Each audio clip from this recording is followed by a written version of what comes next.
Last question, Tom. Like me, you probably call hundreds of auctions every year. Yeah. The offices that you go to or the auctions that you attend or as the auctioneer, those offices that constantly get bidders at their auction, they constantly see the hammer fall, as distinct from those offices that don't. You go there and there's crickets and tumbleweeds and no one's there. Yeah. What are they doing differently, or what attribute does that agent or salesperson have that enables them to get bidders to the auction and successfully get the property sold? Okay. So there's a few things. The first thing that they do, Andrew, is that they're really, really good with pricing. Yeah. So they know that the way buyers work is they filter with their head, but they buy with their heart. So they understand that they've got to get this filtering price right to get them there, and then emotionally people can buy. So it's important that they understand that.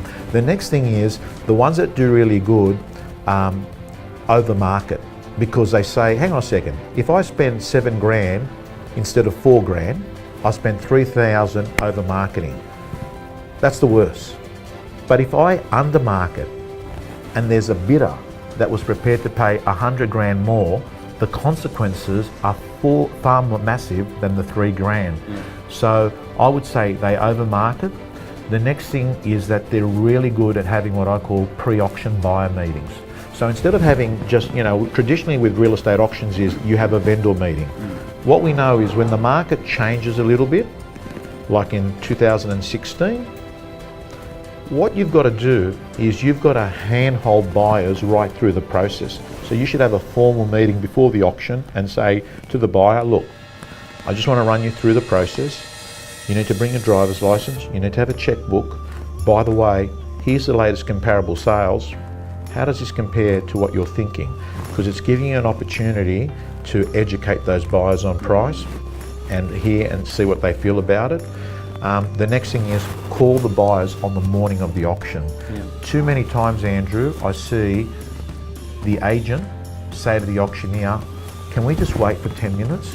Because I'm sure the Smith family... I'm going to call my buyer, yeah. You call a lot of auctions. Yeah. You're a great auctioneer, right? And you know that you have agents that say to you, look, he's supposed to be here. They did a pest inspection, they did a building inspection, and you're getting on the phone and they're ringing up and you got your agent, John. He knows with anybody, they're not coming to the auction. They're not coming. Yeah. You're saying to the agent, John, they're not coming. Yeah. They're not coming.